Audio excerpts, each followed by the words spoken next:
Okay.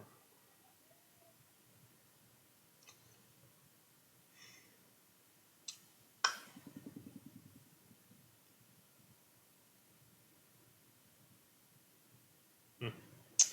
What? I don't even know anymore. Um, yep, okay. Yeah, I don't know. I think I've finished Raft. I think Project 2 is finished now. I'm not sure how much, this is. I think this is going to be the last stream I do for Project 2, and possibly the last stream I do for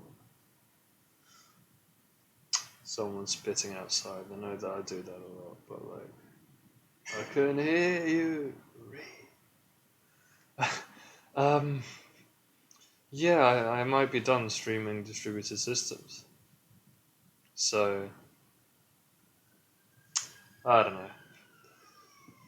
Basically, I mean, what it's come down to is that I have some tests, and there are just these little things that are kind of wrong. But at the same time, everything passes. It's just how reliable is it, and the kind of testing and reliability stuff and whatnot that I would be doing in order to sort of get the percentages up and get everything to be passing reliably, at least for whatever MIT deems to be reliable. That kind of stuff is just like, I don't know. It's not that stream friendly because it's just kind of small, grindy testing, and God knows how it ends up. Um, and yeah, there's also that thing that I can sacrifice reliability by doing something that makes the code literally hang. Um, for the last two tests. So the last two tests don't pass at all, but everything else is more reliable. And it's just that kind of stuff, and I feel like it's a bit grindy and a bit pointless to worry about such things. I feel like life's too short, and I feel like I shouldn't really be streaming that sort of thing anyway. If you see what I mean. What was this? This is when I was debugging my index out of range error that I introduced. I actually managed to fix that by doing a minor code restructure in the previous session. Yeah, so you see the kill here. This function is supposed to be run at the end of every test.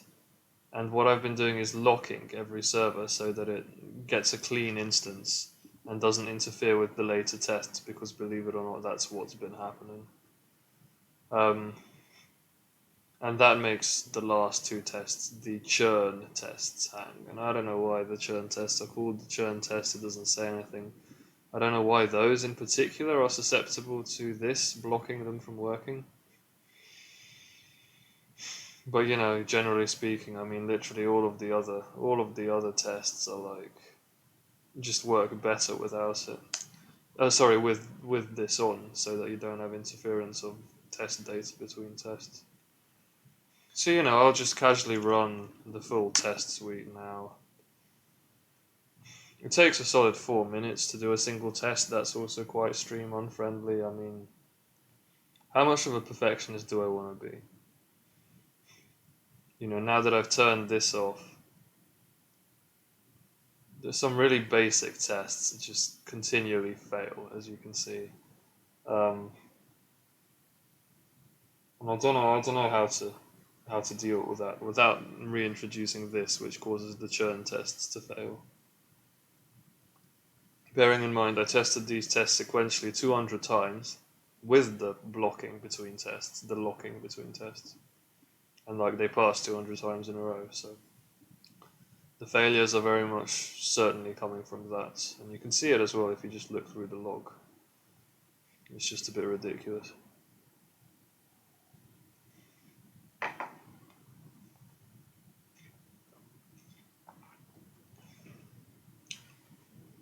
So yeah, my thing is, do I care enough? Shall I just do tests with, the thing on or the thing off?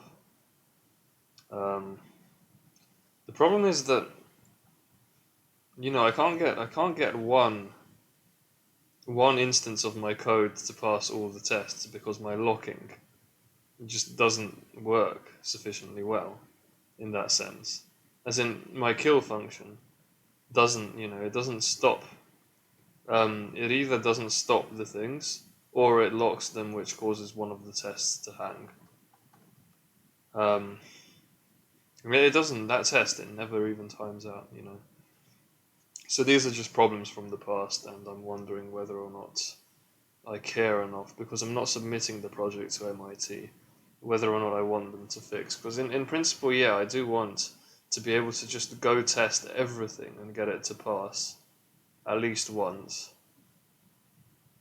But more than that, I want all of the tests individually to pass, 90% of the time plus.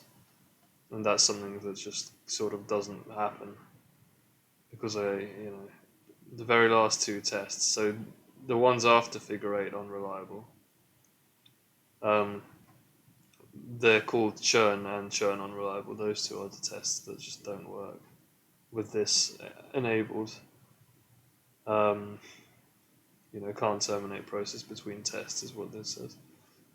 But with this disabled, we get just errors in really basic tests, and I've seen the logs when trying to debug them, and it's just literally other test interfered. There's no other reason it went wrong. It's just crazy. So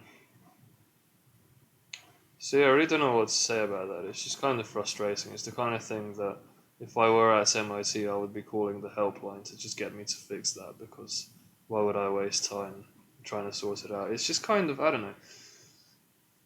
I'm struggling to decide, whether or not I want to keep streaming my attempts to sort that out, because for all intents and purposes, I've finished the project. It's done. You can see, all the 2C tests, and those are like unreliable and stress tests and whatever, they like pass constantly. And some of these basic tests just fail because of the whole locking thing. But everything else here passes. It's just crazy. I don't know what to say. Like if I should let me just set this up. Sorry, new tab. I don't think MIT's website is going to give me any useful information either, to be honest, about how to sort this out. But it says at the end, okay, hand in procedure. Please run all the tests one final time. Run the tests multiple times. I mean, I've been doing statistical attacks on the tests, like run them many, many times. And your code should pass all the tests in one sitting. That's what I want to get it to.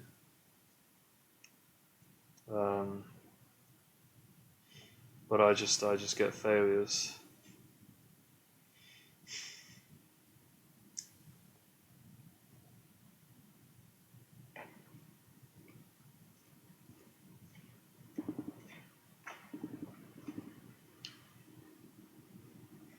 I don't know. I have. Do you know what other? There is some other evidence I do have.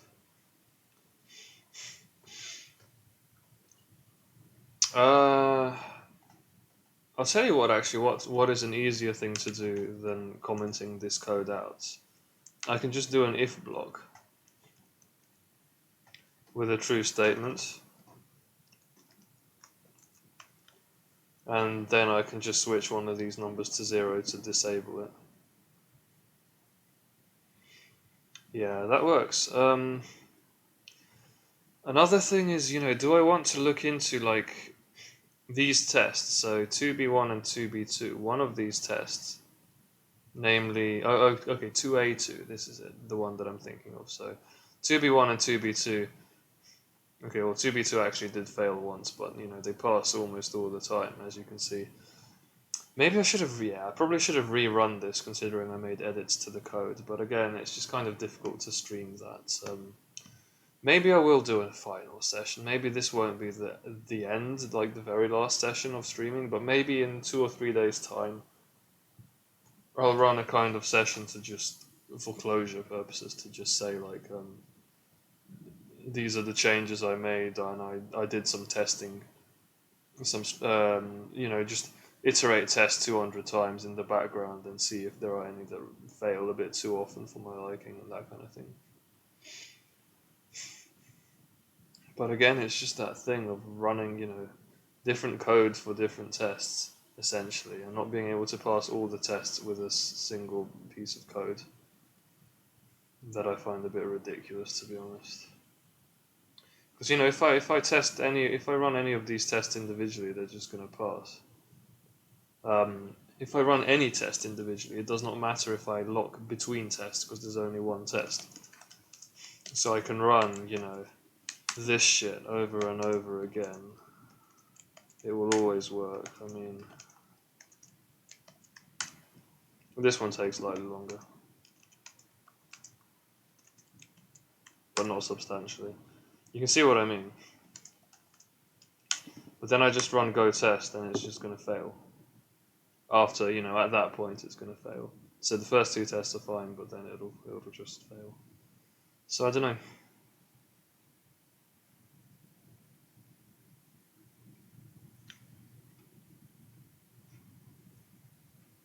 Here's the thing though. Now that I've passed both of these tests, I think I might pass all the tests now. So this will be my first recorded instance of passing absolutely every test. With my code. This test file I really ought to pull from the original repository. So I should pull all the files like config and all of these just to make sure they're unmodified, because I'm not allowed to modify those, strictly speaking. The tester stuff, so test and config. Does it say that somewhere here, doesn't it?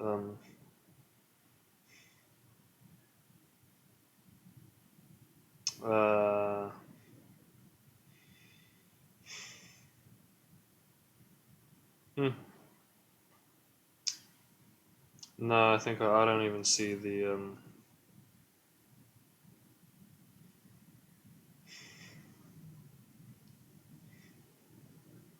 yeah, I don't see the comment that they made about restoring files to their original forms. I wonder how you do that in Git. Actually, it would be good for me to do that immediately.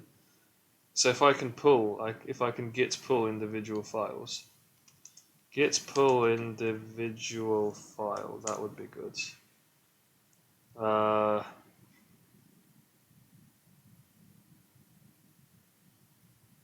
Yeah, pull the tests from the originals is basically what I want to do. But I think using git to do that is stupid. Or is it?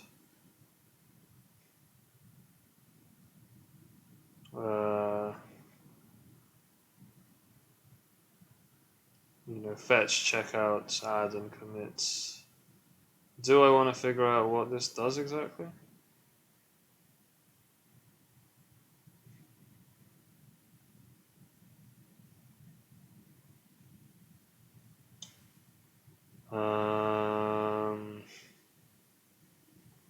I think it would be optimal to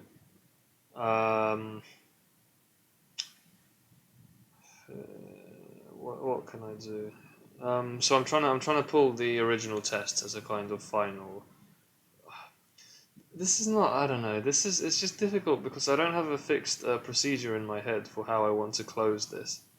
And I think I may end up making some final debug changes as well, which require me to run tests over and over again. But I have two different ways of testing that are incompatible with each other, and a bunch of other stuff that needs sorting out, like having the original test suite in place, for example, is something that's kind of necessary, not gonna lie, just to check that nothing has gone wrong. So I'm just trying to figure out how to do that. Okay, let's try git GUI. Yeah, if I compress the database, hopefully that won't break anything. So here, by the way, what the hell has happened here? Everything's passed and it's hung on churn. Oh god, it passed because of course I said this is what I was talking about. So churn hangs whenever this is on, but when it's off, some of the early tests fail. I don't know what to say to that, to be honest. It's just a bug in the way this has been designed by MIT. Oops, sorry, go test. Run it again, see what happens, but I don't know. Probably what's going to happen is test 2B2 fails. In the meantime, let me see if I can. Okay, 2A1 failed, 2B2, please pass. It passed. Oh, it passed, okay. This will be the first instance that passes every test. You've heard it here first. Because the other tests almost never fail regardless of what the setting is. It's just 2B1 and 2B2 I seem to have serious problems with. Yeah, okay, let's visualize the history of whichever branch this is master. If I go all the way back to the original, so all the commits that I've done here, if I scroll all the way back, so you see this is project 2 Raft, it's just bare long, and then I had MapReduce just before that here, in it, and then I have, update and update. So these files which have, this is the latest version that has the latest version of the original repository. So I want the tests from this version. So I want, which files do I want? Basically all the files that I've not edited myself, so that I'm not allowed to edit. So config, persister, and test. Debug I am allowed to use as I wish. That one is mine. But yeah, config, persister, and test I need to revert. So let me see if I can access this repository.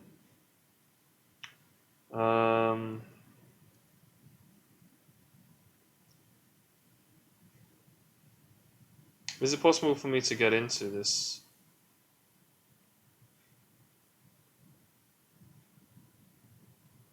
version?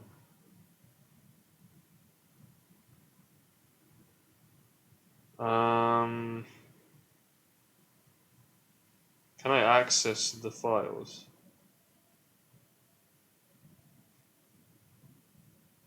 What does cherry pick do? Not what I think it should do. I don't know how to use Git. I need somebody to teach me when I get a job, to be honest. It's not worth learning to use it when you don't really need it. But I just want the original repository. Is it on GitHub? Do you think? It must be on GitHub or something like that. Like I should be able to. So when it says initializing the project, and it talks about where to get the. Oh, okay, MIT's GitHub. I think I should be able to just find it here. Wait, no. This is for people to store their own work. Oh, my bad. Do I not have any convenient way of pulling the original source code? Surely I must do. Okay, so I have an address to a Git repository here. Can I access that?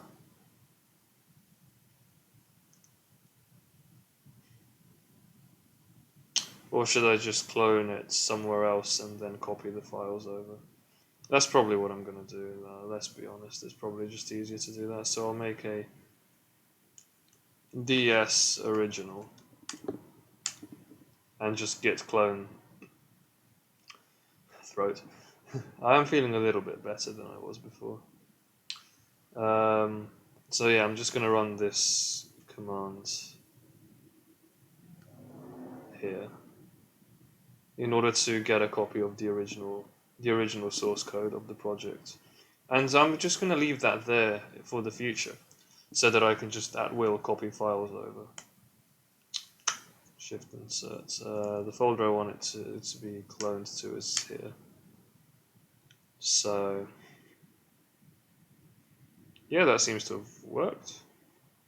Yeah, so now I have the the original files whenever they were from. I'm not sure if this has actually been updated since March, but it doesn't matter too much. Okay, so that's easier than browsing through GitHub. Sorry, browsing through the Git's repository viewer. So yeah, whatever, I don't care. So just copy over persister test. What the hell is util? This was not here before. Oh, it was. It was just what I'm now calling debug. Okay, fine. I don't care about that. So I need config persister and test, and yeah, Raft was the original source file, and I ended up splitting it up into 7 files. So that's a lot of files. Yeah. So the 3 phases, candidate, leader, and follower, their main cycles of code. Common, which is just routines everyone uses internally. Raft, which handles external interface API, and then append entries and request vote, which handle the RPCs. So those are quite a logical breakdown. Easy, no problem. So yeah, I'm just going to copy these files over into my current repository for Raft, because those are the original testing files. Replace, okay. Have any changes been detected? So persister, okay, there are probably a few changes. Yeah, there are changes just in terms of comments, I think. So like, if I don't touch these files too much, changes have been made just in terms of the comments, that the stuff that the Visual Studio Code's told me to change, because I can't really ignore Visual Studio Code's problems detector on those files, and so yeah, try not to. I don't know, if I don't browse those files, then those problems won't trigger, and it's all good. But yeah, basically. Anyway, see, I managed to pass the full suite of Raft tests, which is cool. I'm happy with that. But usually some of them fail, and the fix that I got to stop them from failing by simulating running all the tests individually rather than one after the other, which was causing interference problems. The fix for that causes these 2 tests to hang. Not even failed, they just go on infinitely, they don't even time out. Hitman Teeth, by the way. This is the other one of my mugs.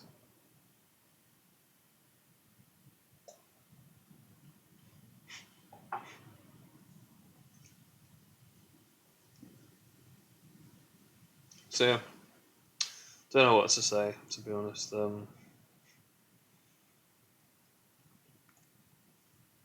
It's just, what should I do now? Should I just try running these, and I don't know, just run the full suite of tests repeatedly and save the output in case one of the tests breaks down, or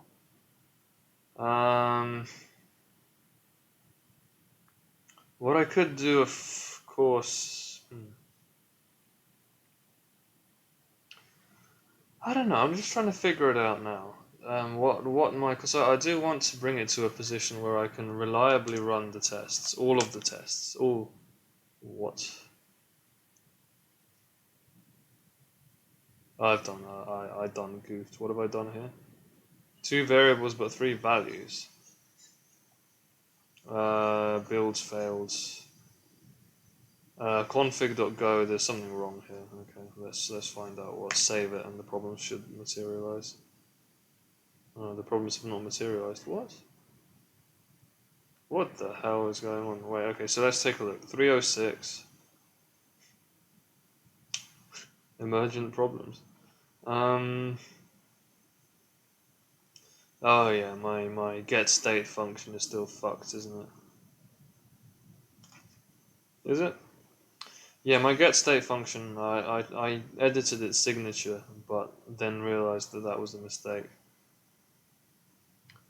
So I'm gonna just undo that. So I'm not gonna. Yeah, I'm gonna have a compatible signature. The original signature just has term and is leader, nothing else. So that's all good. So I'm all good to leave it like that. What the? Now all the problems have come up. This is what I mean. Just bare warnings in the original test files, which I guess if I want to, I can just minimize those. It's just while I was working on the projects, obviously it would have been a mistake to have those open and just let them fully bother me, if you see what I mean. But this way I can kind of ignore them because they're contained in MIT's files, and so I don't have to actually edit those. It's fine. See, same shit just keeps happening. Failure, on those tests. They fail more often than not because of the interference problem.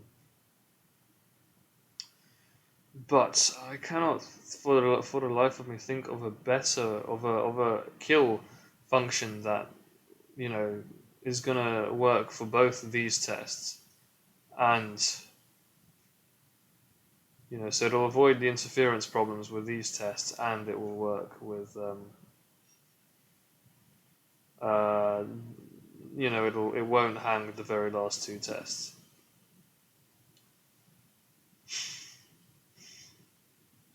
So what can I do? Because I can't get. Um, do I try to install a kind of exit state in my Rafts program? A state that I can set. Okay, this is an interesting idea that I just had. Do you know how all of my the leader, the candidate, and the follower, all of them at the beginning of their functions and the code that they run always infinitely loops, tail recursively. And so the function that is being looped tail recursively. At the beginning of each of those functions, so I'll show you, like the leader function. At the beginning of the leader function, I don't mean the initialization, I mean the bit that loops heartbeat. It checks if it's still leader and straight returns if it's not. And everything else does that. So follower await selection is the loop. It checks if it's follower, just returns if it's not. These functions are just fully unnecessary, but it's just one function forwards onto the other one. But they're just there for kind of legibility of code, really, and for structural consistency as well. But yeah, all of them check. And this code is fairly fast in every case, so they should all exit quite fast if I just, in the kill code, so this is the idea that I've had. Why don't I just, in the kill code, just straight out set my state? I don't even care, because it's the kill code. I don't even care about race conditions, locks, or anything like that. I'm just going to straight up set my phase to, well, whatever null is. So phase is a string, so null is that. Or if you like, I can just give it, the word exit. I mean, the word exit has no special significance. Whoa, this just re-expanded. Okay, I'm quickly gonna check if VS Code disable problems for specific files would be nice, because I want all the problems to come up for the files I have control over, but not the files that MIT provided. So this is basically what I'm looking for. It lists all problems even in third-party code. That's quite funny, isn't it?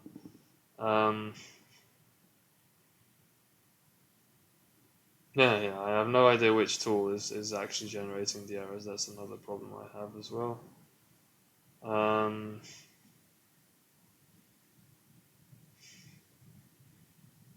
So it's saying you cannot filter this to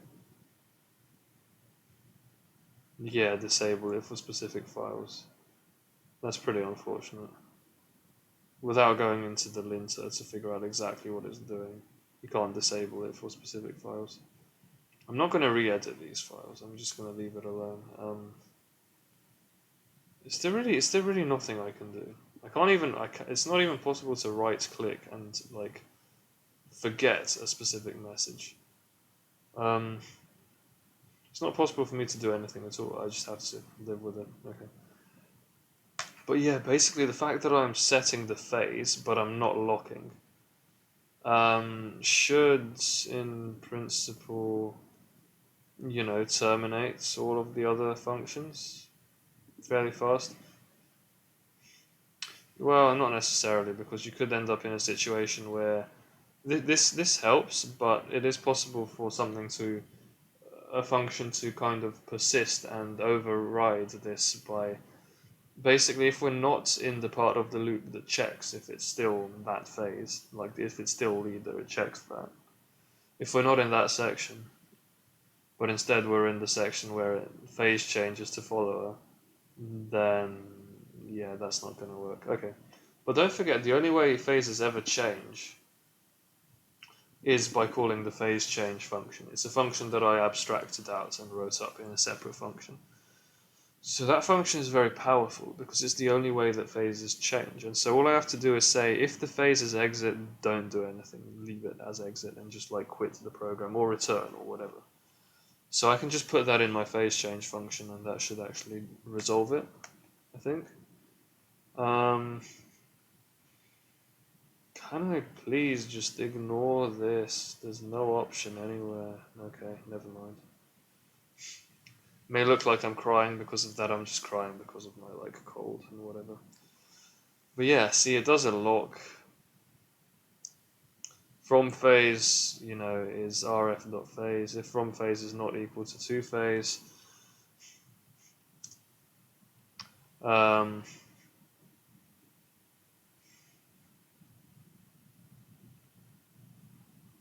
should I just put it in here, or should I have a separate if function, if statement that just checks if from phase is null? Yeah, actually, I think that would be better coding practice. So here, just go if from phase is not equal to exit, then do this, else if that basically. So that should. What is going on with the? Oh, okay, no, that's fine. And yeah, what happens here is we unlock and return. We do want to unlock. Yeah, we don't want the code to just hang there. We do want to unlock.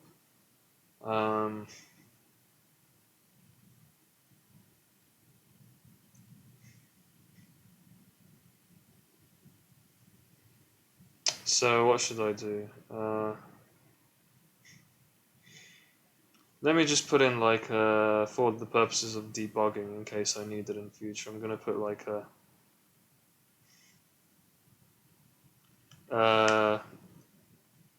XX to just denote an exit, and I can put one in here as well. It just exit set, or if you like, I can just put X here, and then in the phase change function, I can put in XX. But otherwise, yeah, this is unlikely to trigger. Usually, what will happen is, I guess it'll get picked up by the bit that checks if it's in the same phase as it was, and then returns if not in the code that loops infinitely. But if we're in a position of like a decision, then that should always call phase change. If it wants to change phase. If not, well, I guess it still calls fail phase change usually, or sometimes it just recurses. In either case, it'll hit one of the exit conditions, so we don't really care which one. But yeah, here it just return. Basically, the return here ought to terminate the entire program in principle. We don't know that, but it's a good estimate. So yeah, part of me thinks this should just now work. My kill function, I'm not running this piece of code here. Instead, what I'm doing is I'm just running exit. I'm setting it to exit. I'm printing an X, and I'm just trying to catch the exit in my code in the phase change function. and just basically try to get the code to end as soon as possible. It's still possible that there'll be some interference and unreliability because of this, but it should end almost immediately. That's the idea, basically, of this. Set the phase to exit, and then try to just get out while you can. So yeah, I'm just hoping that that works now. So once again, I'm not running this code, which was causing problems with churn the last two tests, but I am running a different kind of exit, one that doesn't lock, but nonetheless tries to, take advantage of how the program works to exit it as soon as possible. I still feel ridiculous that I'm even thinking about how, this kind of stuff, but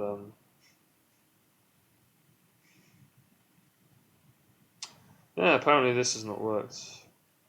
I must have programmed it wrong. What did I do? I've said if from phase is not equal to exit, which is stupid because it should be from phase is equal to exit. I'm stupid, sorry. That's the worst error I could have made, because that's going to force close all the apps, or all of the servers, before they're actually supposed to be closed. Sorry. Yeah, from phase is exit, then I exit. Is basically what that's saying. So here it checks if it's exit, and in the check if it is self, it checks if it's its own phase, and then exits anyway. So I don't have to check exit explicitly. I'm just checking if it's changed from what it was, and it definitely has if it's exiting. That's not important. I don't want to explain that. It's fine.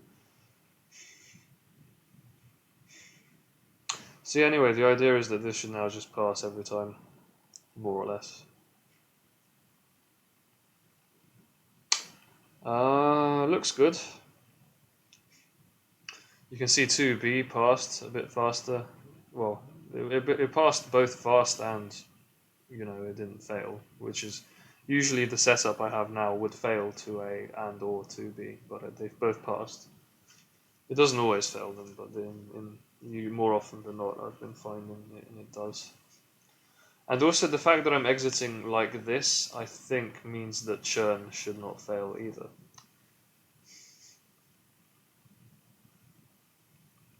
Is it me, or is the code also just faster than it was? Like, things seem to be running quite fast now.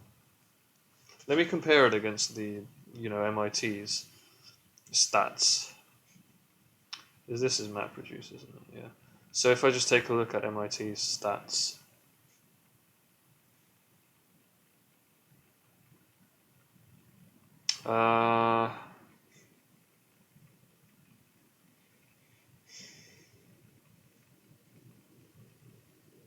Yeah, so for example, 2A, it says, the times that they're quoting are 2.5 and 4.5, and mine are 3 and 5.6, so they're a bit slower. The 2B tests are like, see for yourself, I guess. Let me just highlight the numbers. 0.5, 3.9, 3.5. Yeah, it's pretty much the same. 0.7, it's a bit slower, my code. 23, well, their leader backup is 23 seconds, whereas mine is 17.3, possibly because of the optimization that we implemented as part of Part C, surprisingly. RPC counts. And then the 2C tests, yeah, 3.4, 17.0, 2.3, 31.8. It's a bit faster. Unreliable agreements and somewhat slower. And then this should be another 35 seconds or so. But I mean, is it me, or is this now likely to pass reliably? I think I've fixed it. I think I managed. Yeah, I managed to find a fix that basically resolves the problem that I've been having on both sides. It neither hangs the last two tests, nor does it crash the tests 3 and 4. So it was either, it was a choice between often crashing tests 3 and 4 and often hanging tests 16 and 17. But now